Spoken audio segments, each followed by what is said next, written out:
पाकिस्तान ऐसा मुल्क है जिसमें सेकंड या third largest English knowing population है, और ये जो लेटेस्ट डिजिटलाइजेशन शुरू हुई और जो एम्पावरमेंट है लेडीज़ की, मैं ये महसूस करता हूँ कि पाकिस्तान में बहुत ज़्यादा अपॉर्चुनिटी है।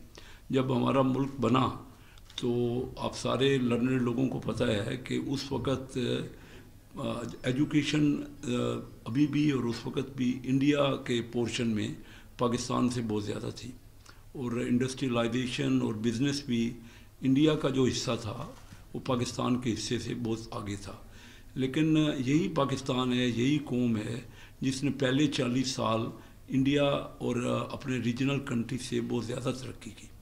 एक मिसाल के तौर पे सारी दुनिया हमारी तरफ देख रही थी उस वक़्त। मैं ख़ुद जानता हूँ क्योंकि मैं शुरू से ही इस तरफ रहा, बिज़नेस के में, पॉलिटिक्स में। और तो पहले 40 साल इंडिया की ग्रोथ को IMF Hindu rate of growth कहती थी। वो कहती थी इनके पास तो कोई ये वर्ड हैं जो ऑफिशियली IMF यूज़ करती थी, और पाकिस्तान बड़ी फास्ट रेट ऑफ ग्रोथ से आगे बढ़ा था। और मेरी दोस्ती थी मरहूम डॉक्टर महबूब हक साहब से, बहुत करीबी दोस्ती थी, और मेरे सामने मैं उस बात का गवाह हूँ जब मनमोहन सिंह जो उस वक़्त फाइनेंस मिनिस्टर थे, 1992 की बात कर रहा हूँ, जो बाद में प्राइम मिनिस्टर बने इंडिया के, उन्होंने मेरे सामने फ़ोन करके पूछा डॉक्टर महबूब, वो दोनों आपस में दोस्त थे, डॉक्टर महबूब हक और मनमोहन सिंह, दोनों कैम्ब्रिज से स्टडी की थी और इसी पंजाब से और कश्मीर से उनका तल्लुक़ था। तो उन्होंने पूछा कि इंडिया बहुत पीछे रह गया है और पाकिस्तान बहुत आगे चला गया है और बड़ी तरक्की कर रहा है, तो हमें भी कुछ राज बताएं, हमें भी बताएं कि क्या तरीक़ाकार है, हम कैसे आगे बढ़ सकते हैं।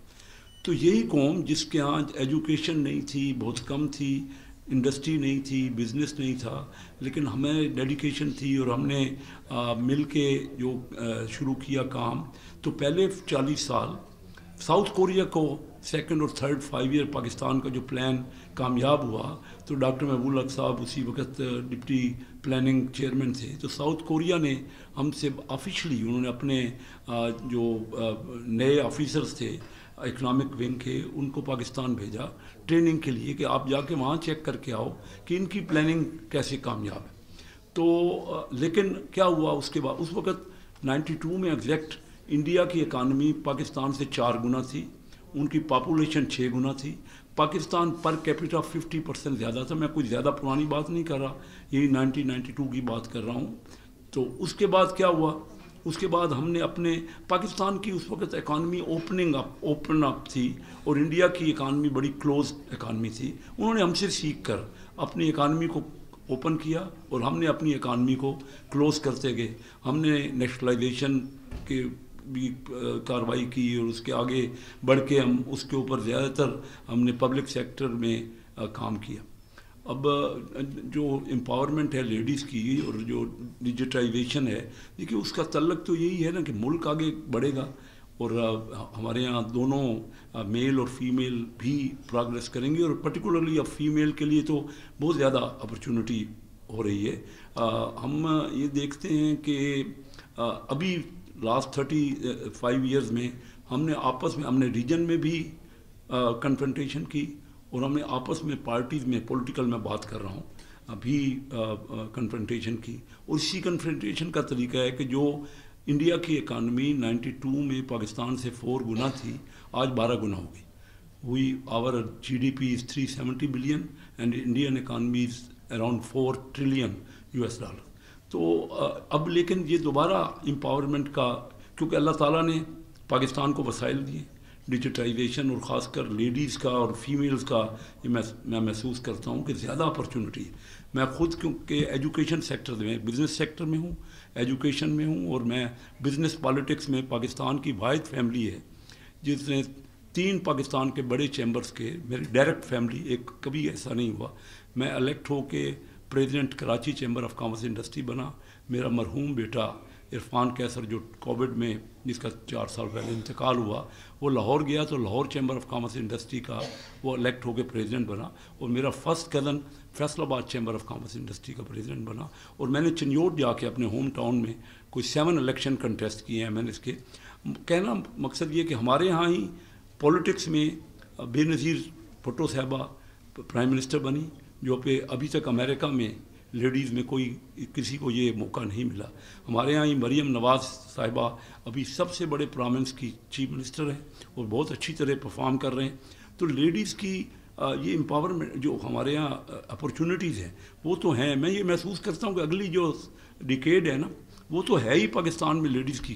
یہ جو ڈیجیٹائزیشن شروع ہوئی اور جو جس طرح کی ڈیولپمنٹ فاسٹ ہوئی ہے، یہ تو ڈیولپنگ کنٹریز کے لیے زیادہ اپرچونٹی ہے، کیونکہ جو ہمارے دماغ ہیں ہم نے وہ ان کو ہمارے یوتھ ہیں ان کے پاس پہلے کیا ہوتا تھا، ہم بزنس میں اگر کیپٹل نہیں ہے، اگر سرمایہ نہیں ہے تو کسی کا بزنس کرنا بالکل ماحول ہوتا تھا، ناممکن ہوتا تھا. تو اب صورتحال یہی ہے. میں بزنس میں بھی دیکھتا ہوں کہ آپ یہاں پہ جیسے لیڈیز کو جو کیپٹل میں ہیں تو یہاں پہ زیادہ تر ایمبیسیز ہیں، اور اسی طرح اگر پروونشل کیپٹلز ہیں تو وہاں پہ زیادہ تر جو ممالک کے جو ٹریڈ کے آرگنائزر ہوتے ہیں وہاں پہ ان کے دفتر ہوتے ہیں. تو جو آئیڈیاز آپ لے کے، کیونکہ اس کے لیے اب سرمایہ نہیں چاہیے، بزنس کے لیے بہت کم چاہیے. سرمایہ اپنی جگہ پہ ایک امپارٹنٹ پوزیشن ہے، لیکن سب سے زیادہ تو دماغ ہے اور یہ امپاورمنٹ ہے جو آ رہی ہے بڑی تیزی سے. جو آپ ڈیجیٹائزیشن ہم نے شروع کی ہے اپنے تمام آفیسز میں، ایسے ہمارا ایف بی آر کو فلی ڈیجیٹائز کیا جا رہا ہے. ہمارے پرائم منسٹر نے کے کہنے سے تمام منسٹریز میں فلی 100% ہم ڈیجیٹل پروگرام کے تحت آپس میں ایکشن لیتے ہیں.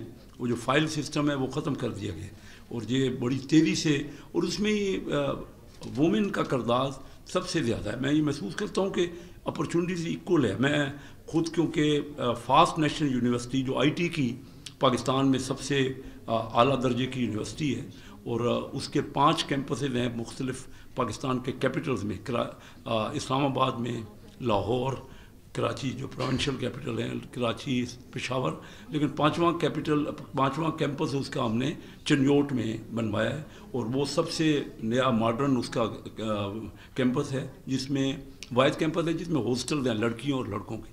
تو 40% سے زیادہ فیمیل وہاں پہ ہمارے اسٹوڈنٹ ہیں، اور جو بھی آئی ٹی کی تعلیم لے کے جا رہے ہیں. ایون مائکروسافٹ میں بھی کئی بچے ہمارے فاسٹ کے جا کے وہاں پہ ان کو جاب ملتی ہیں. About youth, and when we talk about Pakistani youth, it comprises of 70% of the people that we live in here, and if we dig down more, 59% of it is women. So we can't really, we can't really neglect this whole sector. I feel right now in this hall, there are more women than men. So I think Pakistan has already made a stride towards the women empowerment.